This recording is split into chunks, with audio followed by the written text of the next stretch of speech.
Hey, how's it going, everyone? My name is Derek Afasi. I'm the owner of Afasi Financial Group. Today's topic, I want to discuss with you life income option and fully explain that for dummies because it's going to mean a couple of different things to different people that are watching this. Income option is I just want to stress the importance of making sure that you're receiving lifetime income. And this is meant for the individual that's either in retirement, preparing for retirement, whatever the case may be, and they're looking to either utilize a life income option on their pension. They're trying to understand the importance of it through Social Security, or trying to leverage a life income option through an annuity that they own or they might be thinking about purchasing. And the reason why I have these three categorized together is the importance of income in retirement is substantial.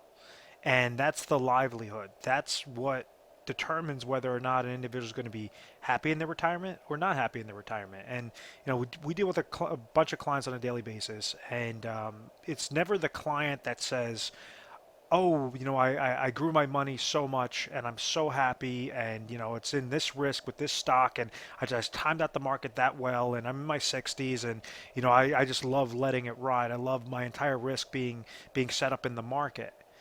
The individuals that are happiest are the ones that know they have a set income stream or they have multiple income sources coming to them that they can never outlive. So whether you're an individual that has just executed Social Security, you might have a pension income, and then you're looking for an additional source to cover what your expenses are in retirement. That is how the income plan is supposed to properly be set up, is make sure that you're sitting down and you're doing your budget and you're seeing exactly to the decimal point what are my current expenses, what are my expenses going to be in retirement. So maybe you still have a mortgage right now, but then in retirement you're not going to have that mortgage expense, so that expense could be reduced. Well, if you have, let's say, $30,000 coming to you from Social Security, another $20,000 coming to you from a pension, and you have fixed expenses of 60,000, or you have fixed expenses of 50,000, and you have inflationary expenses of 10,000, meaning the grocery bill, whatever the case may be, anything that can be tied to inflation is going to be increasing each and every year. You want to make sure that your income plan is set up properly for that aspect, the lifetime income option. So you could do this in a slew of different ways. First off, we understand Social Security is going to, as long as the government's staying in, so as long as the government's not going under, that should be pretty secure. Pensions are typically very secure as well, depending upon who backs up that pension. That individual should that pension should continue, that income should continue through the pension for the rest of their life. It's known as a defined benefit plan. An individual worked for a company for X amount of years. After they've hit X amount of years of service, now they're guaranteed a source of income for throughout their retirement years once they've sufficed those retirement requirements. The secondary portion has to do with annuities, and the reason why I include that is because annuities are the only financial vehicle that's extremely secure, that has legal reserve structures in place, making sure that a person could place dollars in with a company to provide a lifetime income stream either immediately or at a later date and time. So with the annuity process is very important because first off, if you're already covered through Social Security and pension and you already have that inflationary protection, there's no need to have an additional income source. But what individuals do, and majority of individuals do not have that pension income. They're only subject to that Social Security income, and then they have these other types of accounts sitting there, such as mutual fund accounts, cash accounts. They just sold a house, they just sold a business. They have IRA accounts, 401k accounts. And what constantly happens is an individual is going to go and try to grow that money and keep growing that money, but they have these monies leveraged too heavily towards fees and market risks that could completely liquidate that account. A prime example would be in 2008, an individual walked into the year with $1 million into their retirement accounts and then walked out of the year with less than 500,000. And that's a very realistic scenario. A lot of people understand that hit that they took in 2008 is because the market is nothing more than a big casino. Typically, the market should always be going up, which is fine, and that's exactly why you want to leverage the market gains properly.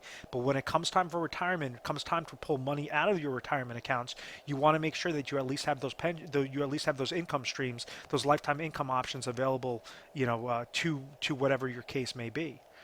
Um, Once again, if somebody had retirement accounts and that's tied to a type of mutual fund, well, you have mutual fund related fees that are associated with that account. An advisor that's typically giving you those recommendations is going to charge you an advisor fee, also known as a wrap fee. The third negative is market risk. Yes, the account could be growing, growing, growing, growing, growing. Everything could look fantastic while you're working. After that first day of retirement, you go and you're deciding, okay, I'm thinking about pulling out some money, and all of a sudden your account gets hit with a 10% loss, a 20% loss. That's something that makes individuals panic, regardless of how much money, how much growth they've had in their accounts. If the market goes down, that's going to now have a really big shift on how they could spend their retirement dollars each and every year.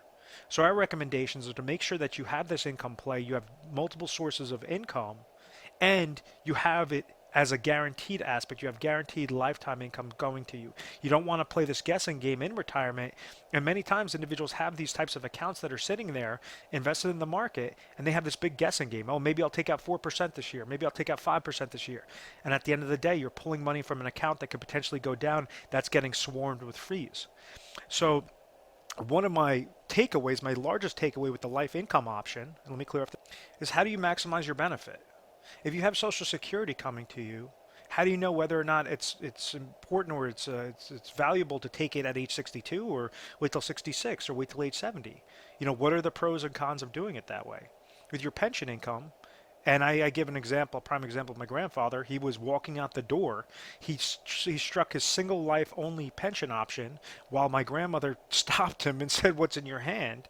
And he already filled out the papers for a single life pension option. Well, that was a huge mistake. They got into an argument, and he switched it over to a joint life income option.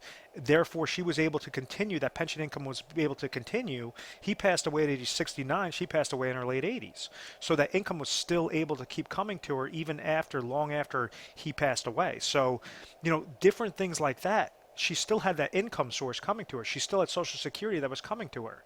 Now, this third aspect is the annuities, and this is something that you have to make sure to set up in a specific way. Annuities could provide you lifetime income, but there's a lot of cons with annuities. You have multiple companies out there, and what they do is they play the smoke and mirrors approach. They play these different games with income streams of saying, oh, we have an income rider. We're going to guarantee you 7% of income on your accounts, 8% income on your account. And it goes by how much maximized income stream does each carrier provide. If somebody's 60 years old and they're looking to turn on income at age 65, well, you might have company A that's going to give you a calculation, a guaranteed lifetime income stream based upon the claims paying ability of that company. It might give you a lifetime income stream of $7,000 for each 100,000 that you place into that product, or company B might be giving you $6,000. But this makes it sound so attractive because they're telling you about these 10% bonuses and these roll-up rates and all these different fluff, this smoke and mirrors. At the end of the day, it's how can you get the most amount of money? And the most important aspect of that is how to place the smallest amount of dollars possible into a specific type of plan to get the most amount of benefit. As small amount as possible, but as necessary as needed, as necessary as possible to make sure that you have that peace of mind and income. And what that ultimately does is it maximizes out your emergency funds, those accounts that are completely liquid to your fingertips.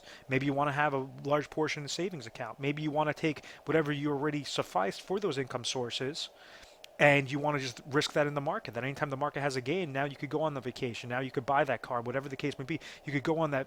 You could travel to see your grandchildren. Go fishing every day, play golf every day, whatever the case may be. You have to make sure that this income plan is set up properly because that's how you successfully retire. The very last aspect is inflationary protection. And a lot of advisors do not incorporate that into their plans, and they just say, oh, let your money grow and it'll just work itself out. And what we try to do is set up specific plans. We go through all the top carriers' proprietary strategies to make sure that when you get set up in a plan, that you have your specific budget and you have your specific goals met, that your expenses are covered, and then we're also covering your inflationary protection, your inflationary expenses as well, so that as those expenses are increasing each and every year, rather than giving you a flat dollar amount, we ladder a certain strategy set up to give you steps and step-ups and bumps in income every few years to make sure that's incorporating that inflationary protection. So, the takeaway from this, at any point in time, if you found value in this video, feel free to give us a call at our 1-800 number. It's 1-800-566-1002. We offer 24/7 customer service because of the amount of volume that comes into our office. We want to make sure you're constantly having a specialist you could speak of. If you're having night sweats and it's 2 o'clock in the morning, you need to speak to a specialist, you give us a call and we'll have a specialist standing by. We are A+ rated in the Better Business Bureau. We've always had very good reviews. We've never had any complaints. It's because of this methodical process. I want to thank you very much for watching this video. Please make sure to subscribe to our YouTube channel, Retire Sharp,